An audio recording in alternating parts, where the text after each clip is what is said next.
HRJDO news ते ताज़ा तरीन अपडेट से खबरन जो सिलसिलो जारी है। अपडेट क्यों पे के टंडो जाम खांची ते HRJDO न्यूज़ के रिपोर्टर मुनसिफ अहमद टालपुर मुताबिक टंडो जाम में सकाफती दिहाड़ो वडे जज्बे से मल्हायो वियो। गवर्नमेंट बॉयज़ प्राइमरी स्कूल गोलो धमाच यूनी काउंसिल टंडो के सर में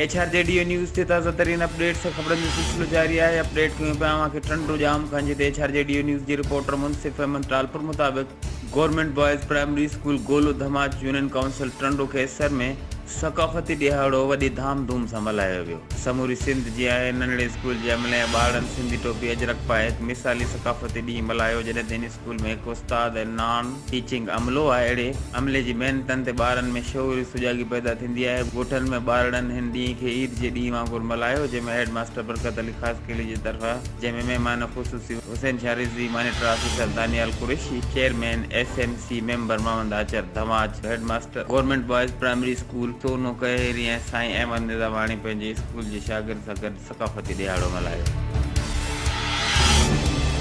HRJDO न्यूज़ 3 वक़्त ताईं बस एतिरो ई। वधीक ख़बरनि ऐं अपडेट्स लाइ ॾिसंदा रहो HRJDO न्यूज़।